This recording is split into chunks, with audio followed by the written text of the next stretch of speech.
ஞானானந்தமயம் தேவம் நிர்மலஸ்படிகாகிருதிம் ஆதாரம் சர்வ வித்யானாம் ஹயக்ரீவம் பாஸ்மகே. நெக்ஸ்ட் ஜென் அஸ்ட்ரோ டிவி நேயர்களுக்கு அஸ்ட்ரோ கேஎஸ் ஐயங்காரின் பணிவான நமஸ்காரங்கள்.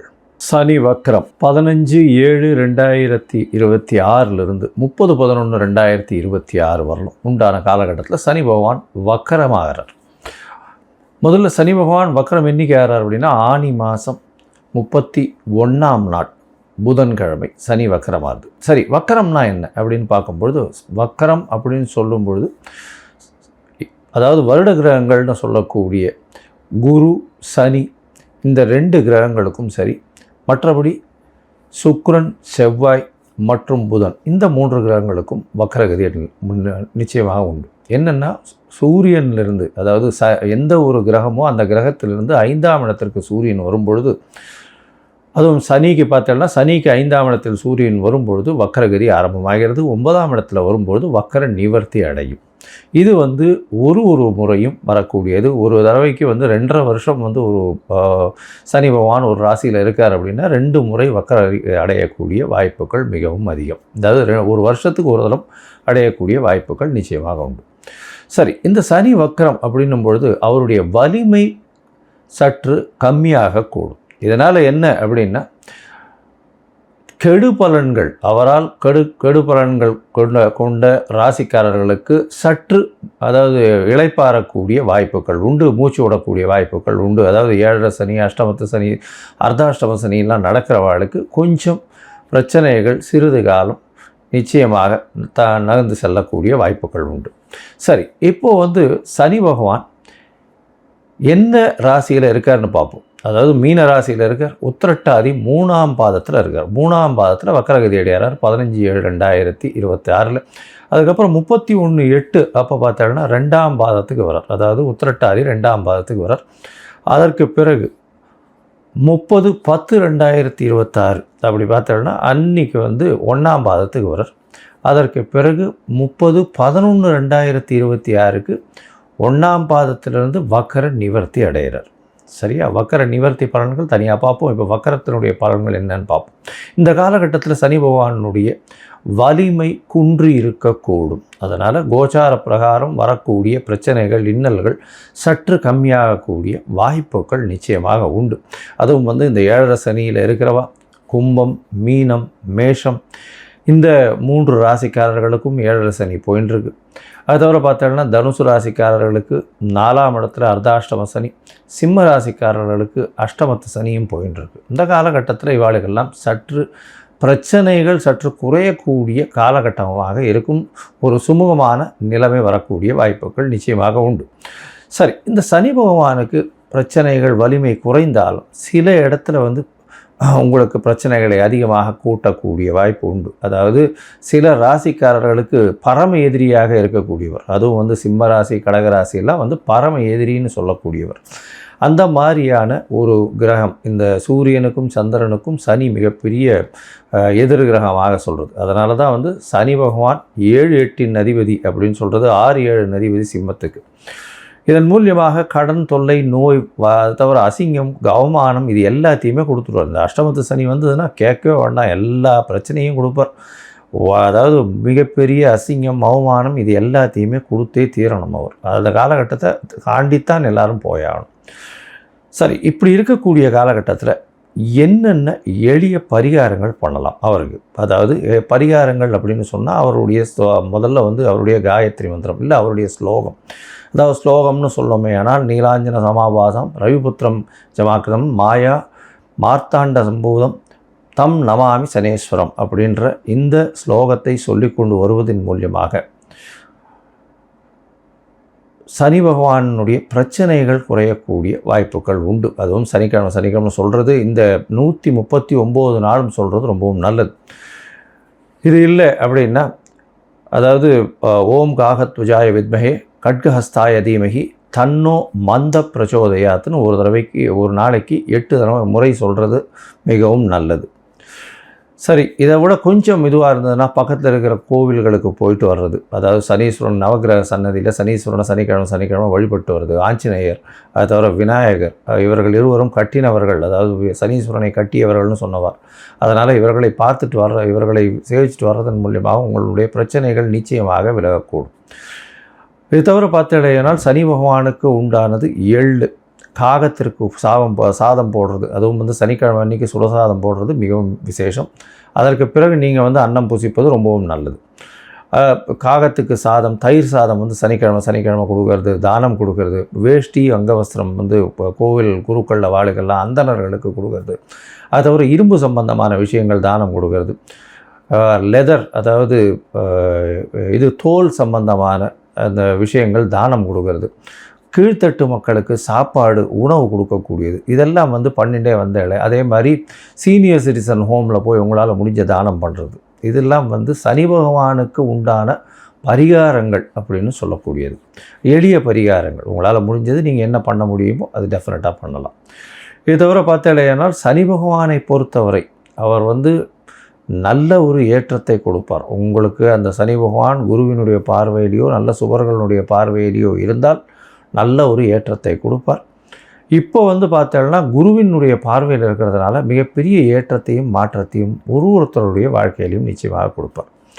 இந்த காலகட்டத்தில் சனி பகவான் கர்ம காரகன்னு சொல்கிறவர், அதை தவிர ஆயுள் காரகன்னு சொல்கிறவர். அதாவது உங்களுடைய தொழில் எல்லா விஷயத்துக்கும் முதல்ல அந்த சனி பகவான் வந்தார்னா 7 அஷ்டமம் அர்த்தாஷ்டமம் வந்ததுன்னா முதல்ல வேலையில் பிரச்சனை வரும், பண வரவுக்கு பிரச்சனை வரும். இது எல்லாமே இல்லாமல் இந்த காலகட்டத்தில் எளிய முறையில் நீங்கள் பயன் பெறணும் அப்படின்னா அவருடைய காயத்ரி மந்திரம், அவருக்கு இந்த நெய், அதாவது இந்த எண்ணெய் எள்ளில் எடுக்கப்பட்ட எண்ணெய், அதாவது ஜிஞ்சிரி ஆயில் சொல்கிறோம் இல்லையா, நல்லெண்ணெய் எடுத்து நல்ல செக்கில் ஆட்டு நல்லெண்ணெய் கொண்டு போய் தானமாக கொடுங்கோ, இல்லை கோவிலுக்கு விளக்கு ஏற்றுறதுக்கு கொடுத்துட்டு வாங்கோ. அது உங்களுக்கு நல்ல ஒரு ஏற்றத்தை நிச்சயமாக கொடுக்கும்.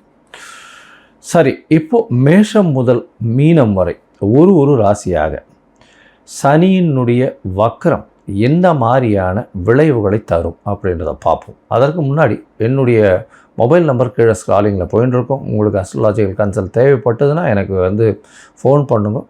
உங்களுக்கு வேண்டிய, அதாவது அஸ்ட்ராலாஜிக்கல் கன்சல்ட் கொடுக்குறேன். அதுக்கு முன்னாடி என்னுடைய என்ன பேமெண்ட் கட்டணும், என்ன எடுத்துக்கணும், அப்பாயின்மெண்ட் எப்படி எடுத்துக்கணுன்றதையும் சொல்கிறேன். அது பேமெண்ட் கட்டிவிட்டு யூடிஆர் நம்பர் ஷேர் பண்ணிவிட்டு உங்கள் அப்பாயின்மெண்ட்டையும் எடுத்துகிட்டு அதுக்கேற்ற மாதிரி நம்ம அதை பற்றி பேசலாம். சரி, இப்போ மேஷம் முதல் மீனம் வரை சனி வக்ரம் எப்படி இருக்குதுன்னு பார்ப்போம். மகரம், உத்திராடம், திருவோணம், அவிட்டம், இந்த 3 நட்சத்திரம் 9 பாதங்களை கொண்ட ராசி. ராசியின் அதிபதி அப்படின்னு சொல்லக்கூடியவர் சனி. சனி இப்போ வக்கர நிலை அடைஞ்சிருக்கார். இங்கே 3வது இடத்துல, அதாவது மீனத்தில் உத்திரட்டாதி நட்சத்திரத்தில் வக்கர நிலை 15/7/2026 30/11/2026 வரலும் உண்டான நாட்கள் வக்கரகதியில் இருக்கார். இந்த காலகட்டத்தில் பார்த்தீங்கன்னா உங்களுடைய ராசிக்கு 3ஆம் இடத்துல இருக்கிறதுனால உங்களுடைய முயற்சிகளில் சிறு பின்னடைவு இருக்கக்கூடிய வாய்ப்புகள் நிச்சயமாக உண்டு. இருந்தாலும் குருவின் பார்வையினால் நிச்சயமாக ஒரு ஏற்றத்தை கிடைக்கக்கூடிய வாய்ப்புகள் இந்த காலகட்டத்தில் இருக்குது. உங்களுடைய ராசிக்கு 3ஆம் இடத்துல இருக்கிறதுனால இளைய சகோதரர்களோட சிறு மனக்கசப்புகள் இருக்கக்கூடிய வாய்ப்பு, எழுத்து பணியில் இருக்கிறவங்களுக்கு வெற்றி வாய்ப்பு கிடைக்கக்கூடிய வாய்ப்பு நிச்சயமாக இருக்கும். உங்களுடைய ராசிக்கு பார்த்தீங்கன்னா 3ஆம் இடத்தில் இருக்கக்கூடிய குரு பகவான் 5ஆம் இடத்தை பார்க்கறதுனால குழந்தைகள் மூலியமாக சிறு தொல்லைகள் வரக்கூடிய வாய்ப்புகள் இந்த காலகட்டத்தில் இருக்குது. 5ஆம் இடத்தை பார்க்கறதுனால பார்த்தீங்கன்னா உங்களுடைய புகழ், பதவி, அந்தஸ்து, கௌரவத்துக்கு சற்று களங்கம் வந்தாலும் அதை தாண்டி செல்லக்கூடிய வாய்ப்புகள் நிச்சயமாக உண்டு. உங்களுடைய ராசிக்கு பார்த்தீங்கன்னால் 9ஆம் இடத்தையும் சனி பார்க்குறார். 9ஆம் இடம் அப்படின்னு சொல்கிறது பாக்கியஸ்தானம். பாக்கியஸ்தானத்தை சனி பார்க்குறார், அதுவும் வக்கர சனி பார்க்கறதுனால, வலிமை இழந்த சனி பார்க்கறதுனால உங்களுடைய பாக்கியங்கள் கூடக்கூடிய வாய்ப்புகள் நிச்சயமாக உண்டு. தந்தையின் உடல்நிலை ஒரு நாளாக ஏதாவது செட்பேக் இருந்ததுன்னா நிச்சயமாக அது பெட்டராகக்கூடிய வாய்ப்புகள் உண்டு. உங்களுடைய உடல்நிலையில் சற்று பின்னடைவு இருக்கக்கூடிய வாய்ப்புகள் இந்த காலகட்டத்தில் இருக்கும். உடல்நிலையில் ஜாகிரதையாக இருக்கணும். மருத்துவ செலவுகள் கொஞ்சம் வரக்கூடிய வாய்ப்புகள் இந்த காலகட்டத்தில் உண்டு. ஏன்னா உங்களுடைய ராசிக்கு 12ஆம் இடத்தை பார்க்குறாங்க. 12ஆம் இடம் அப்படின்னு சொல்லும்போது அயனசயன போகஸ்தானம்னு சொல்லக்கூடியது தூக்கத்தை கெடுக்கக்கூடிய காலகட்டமாக அமையும். அது தவிர பார்த்தீங்கன்னா இந்த காலகட்டத்தில் வெளியூர் வெளிமாநிலம் செல்லணும்னு பார்த்துட்டிங்கன்னா அதை தடுக்கக்கூடிய வாய்ப்பு, ஏதாவது H1B விசா வரணும், இல்லை வந்து அதர் கண்ட்ரியினுடைய இது வரணும் அப்படின்றதெல்லாம் பார்த்துருந்தீங்கன்னா, ரெசிடென்ஷிப் வரணும் அப்படின்லாம் பார்த்துருந்தீங்கன்னா அதில் சற்று பின்னடைவு இருக்கக்கூடிய வாய்ப்புகள் உண்டு. ஷார்ட் ட்ரிப் வெளியூர் வெளிமாநிலம் சென்று வரக்கூடிய காலகட்டமாக இந்த காலகட்டம் நிச்சயமாக அமைய போகிறது. இந்த காலகட்டத்தில் பார்த்தீங்கன்னா உங்களுடைய ராசிக்கு 3ஆம் இடத்துல இருக்கக்கூடிய சனி பகவான் அவர் உங்களுக்கு வந்து ஒரு நல்ல ஏற்றத்தை எப்போ கொடுப்பாருன்னா, முதல்ல ஒரு 1.5 மாதம் 45 டேஸ் பார்த்தாலேனால் நல்ல ஒரு திடீர் ஏற்றத்தை கொடுக்கக்கூடிய காலகட்டமாக இருக்கும். அந்த காலகட்டத்தில் உங்களுடைய முயற்சிகள் எல்லாத்துலேயுமே வெற்றிகளை கொண்டு குவிப்பார். அதாவது ஜூலை 15லிருந்து கிட்டத்தட்ட ஆகஸ்ட் எண்டு வரலும் பார்த்தீங்கன்னா எல்லா முயற்சிகளிலும் நிச்சயமாக வெற்றியை கொடுக்கக்கூடிய காலகட்டமாக அமையும். அதற்கு பிறகு பார்த்தோன்னா அதுவும் தொழிலில் பார்த்தோன்னா நல்ல ஒரு மாறுதல்கள் இருக்கும், ஏற்றங்கள் இருக்கக்கூடிய வாய்ப்பு. இதெல்லாம் வந்து அதுவும் இந்த எள்ளு எண்ணெய் அந்த மாதிரியான வியாபாரங்கள், வேர்க்கடலை, அதை தவிர வந்து பூமிக்கு அடியில் நோண்டக்கூடிய சுரங்கங்கள் போன்றமான விஷயங்களில் வரக்கூடிய வாய்ப்புகள், அதை தவிர வந்து லா அண்ட் ஆர்டர் இதெல்லாம் வந்து ஒரு நல்ல ஒரு ஏற்றத்தில் இருக்கக்கூடிய காலகட்டமாக அமையப்போகிறது. இந்த காலகட்டத்தில் உங்களுடைய ராசிக்கு பார்த்தலையானால் 3ஆம் இடத்தில் இருக்கக்கூடிய சனி பகவான் 9ஆம் இடத்தை பார்க்குறதுனால எடுத்த காரியங்களில் வெற்றி நிச்சயமாக கிடைக்கக்கூடிய வாய்ப்பு. வெளிநாடு போகணும் படிக்கிறதுக்குன்னு பார்த்துட்டு இருக்க சிறு சிறு தடங்கள் வந்து அதில் வெற்றி வாய்ப்பு கிடைக்கக்கூடிய வாய்ப்புகள் இந்த காலகட்டத்தில் உண்டு. உங்களுடைய ராசிக்கு பார்த்தீங்கன்னா உடல் நலத்தில் சற்று பின்னடைவு இருக்கும். ஏன்னா கோச்சார பிரகாரம் சனி பகவான் உத்திரட்டாதி 1ஆம் பாதத்தில் வரும்பொழுது சிம்மத்தில் இருப்பார். அது வந்து உங்களுக்கு 8ஆம் இடம், நவாம்சத்தில் வந்து 8ஆம் இடத்துல மகரத்துக்கு 8ஆம் இடம் வரும். அதனால் வந்து பார்த்தீங்கன்னா உடல் நலத்தில் சற்று பின்னடைவு இருக்கும். அதை தவிர வந்து இந்த எலும்பு சம்பந்தமான பிரச்சனைகள் வரக்கூடிய வாய்ப்பு, கழிவு பாதைகளில் உபாதைகள் வரக்கூடிய வாய்ப்பு, இதெல்லாம் கொஞ்சம் இருக்கக்கூடிய காலகட்டமாக அமைய போகிறது. மொத்தத்தில் பார்க்கும்பொழுது இந்த மகர ராசிக்காரர்களுக்கு எழுத்து பணியில் இருக்கிறவர்களுக்கு சற்று பின்னடைவு இருக்கும். இருந்தாலும் அவர்கள் வந்து எழுத்து பணியில் வெற்றி கொள்ளக்கூடிய காலகட்டமாக அமையும். முயற்சிகள் எல்லாமே சிறு சிறு தடங்கள் வந்து அதில் வெற்றிகள் கிடைக்கக்கூடிய காலகட்டமாக அமையும். உங்களுடைய ராசிக்கு இளைய சகோதரர்களோடு சிறு சிறு பிரச்சனைகள் இருக்கும். இருந்தாலும் சுமூகமாக செல்லக்கூடிய காலகட்டமாக அமைய போகிறது. பாக்கியங்கள் நல்லபடியாக இருக்கும். இருந்தாலும் உங்கள் தந்தையினுடைய சொத்துக்கள் உங்களுக்கு வர்றது கொஞ்சம் சிரமப்படும். அதில் வந்து லிட்டிகேஷன்ஸ் இருக்கக்கூடிய வாய்ப்புகள் உண்டு. தந்தையினுடைய உடல்நிலை சற்று ஏற்றம் இருக்கக்கூடிய வாய்ப்புகள் இந்த காலகட்டத்தில் உண்டு.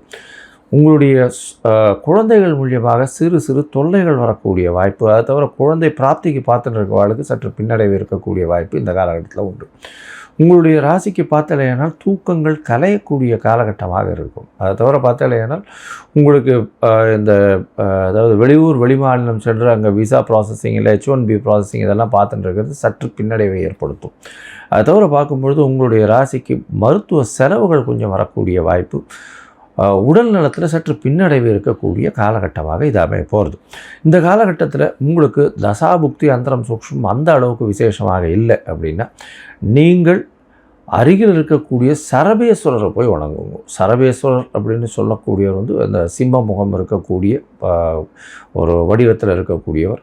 அதனால் சரபேஸ்வரரை வணங்குறதும் அவருக்கு வந்து ஒரு குங்கும அர்ச்சனை பண்ணிட்டு வர்றதும் எலுமிச்சம்பழம் மாலை போட்டு வர்றதன் மூலியமாக இந்த சனி பகவானுக்கு இவரால் வரக்கூடிய எந்த ஒரு பிரச்சனைக்கும் நல்ல ஒரு ஏற்றமான ஒரு விடிவு காலமாக அமையும்.